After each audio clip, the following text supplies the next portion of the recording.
The decision to take this action was arrived at on the 11th of May 2020 unanimously by the entire council, and today what we're doing was to draft the charges which we have now completed and signed. I want to confirm to the members of the Law Society of Kenya and the entire Kenyan public that all the 13 council members attended this meeting. 12 of the council members have agreed with the decision taken today to sign the charge sheet against the Attorney General and the Solicitor General. However, one council member, Eileen Aluso Ingati, left the meeting and indicated she does not agree with the decision that has been made by the council. So what we'll communicate to you is the decision arrived at by the 12 of us. I will invite my coast representative in the council to speak to you, whereafter I will invite the general member representative to speak to you. My vice president will speak, then I will speak last. Thank you.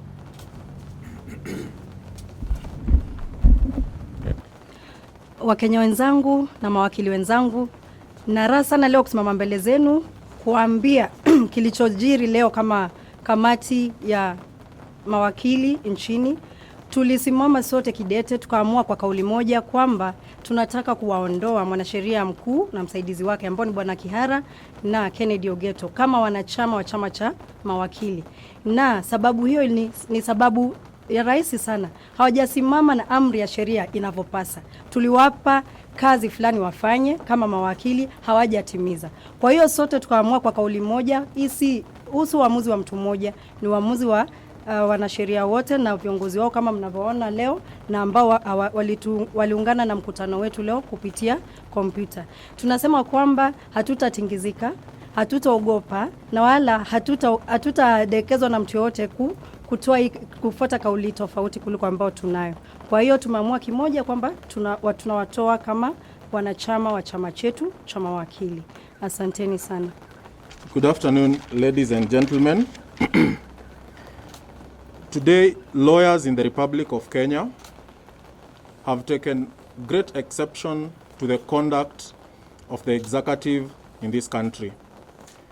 The president has refused to swear in 41 judges of various courts, and there continues to be threats against members or rather the Council of the Law Society of Kenya.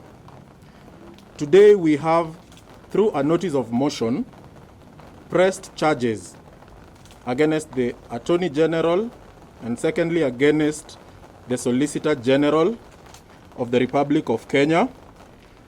This, ladies and gentlemen, has been a collective decision representative of the thinking of the entire legal fraternity in the country. Thank you very much. Good evening, members of the society and members of the public. I will pick it up from where the council member, general member representative has stopped. There has been a worrying trend of issuing threats to any person in this country who has stood up or who has shown strong opposition to any violation of the rights of the Kenyans. And towards this end, some council members here, and particularly the president, have received threats towards their lives. I am informed that, or rather the president intimated to me that he received a text that he will not see the end of 2020, that he will die before the end of 2020. Ladies and gentlemen, such threats, we stand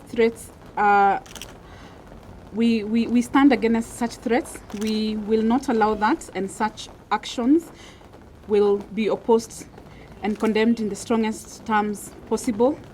We will not be cowed by any threats issued against us as council members, as the decisions and resolutions that come out of the Law Society Council are not personal decisions pursuant to the offices that we hold.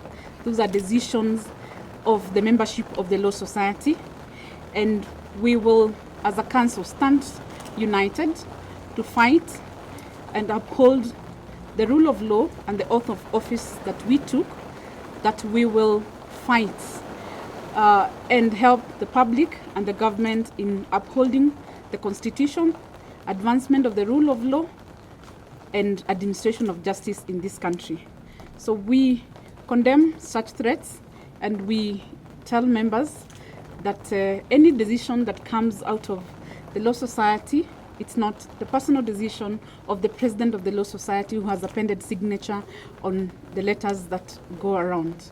So we wish to inform members of the public that we will stand to fight for the rule of law and to ensure that we achieve the functions and objects of Section 4 of the Law Society of Kenya, to which we were elected to help the Law Society of Kenya advance.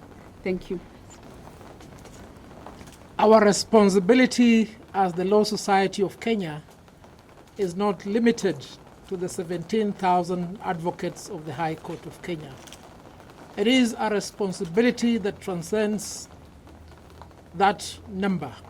We owe a duty to the Kenyan people to advise the government of the Republic of Kenya on the rule of law and the administration of justice.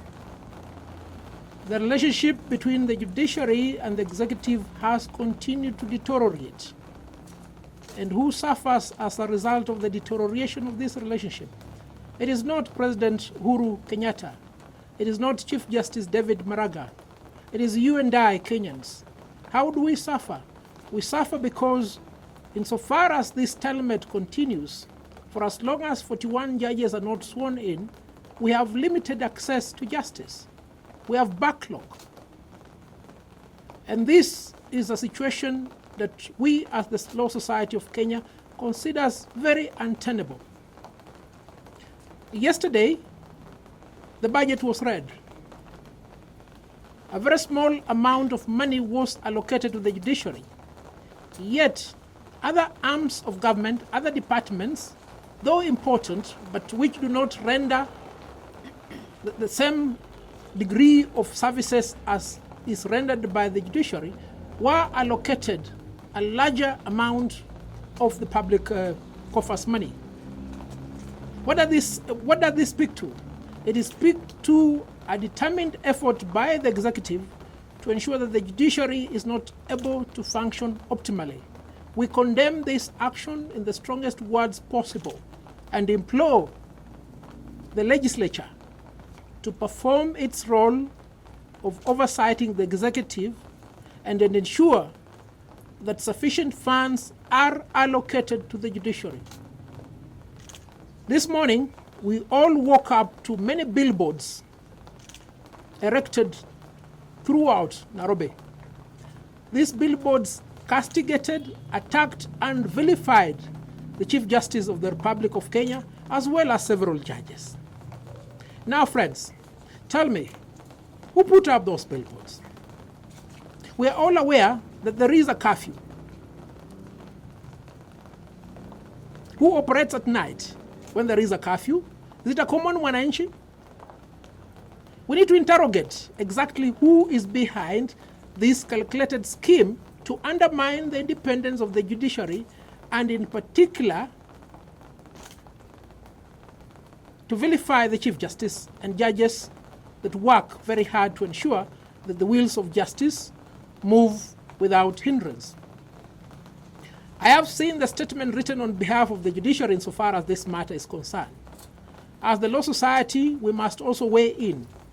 We call upon the Inspector General of Police, the Director of Criminal Investigations, and the Director of Public Prosecutions to undertake investigations and bring to book the culprits of this heinous crime. Because if the Chief Justice of the Republic of Kenya can be ridiculed in the manner in which we saw those posters, then it means, really, we do not respect that office. In the last few days, the Attorney General of the Republic of Kenya, Paul Kariuki Kihara, has come out to defend the executive and indicate that the decision by the President of the Republic of Kenya not to swear in the 41 judges is based upon his advice.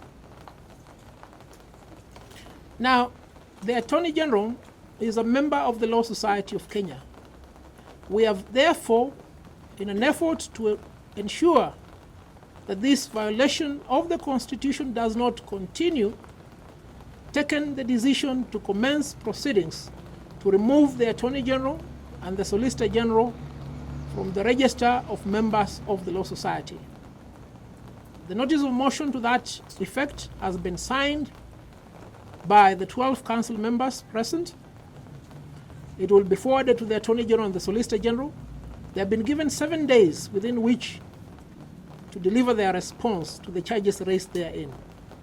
Thereafter, and as is required of us under Section 13 of the Law Society of Kenya Act, a trial shall be conducted by the membership of the Law Society of Kenya through an AGM that will be held on the 23rd of July 2020, when these two members of the Law Society will be called upon to explain why they should not be removed from the register of members of the Law Society of Kenya. In the same vein, may I take this opportunity to thank all Kenyans, to thank all advocates who have stood firm, who have been steadfast, who have been determined to ensure that Kenya does not revert to the yesteryears where there's no rule of law. In particular, may I thank all branches of the Law Society of Kenya, together with their chapters, and in particular the chairs of these chapters, who have come out in the last few days to condemn the action of the President of the Republic of Kenya, and in particular the advice given to him by his Attorney General. Friends, it is incumbent upon us as Kenyans to ensure that the gains made so far in the Constitution that was promulgated in August 2010 are not lost. Let us remain steadfast. Let us do that which is required of us. Members of the Law Society, it is quite definite, as we have seen, that there are those amongst us who have been infiltrated, who do not want us to perform our functions and objectives under Section 4 of the Law Society of Kenya Act. You've seen them. They're also represented in this council. You've seen how they've acted.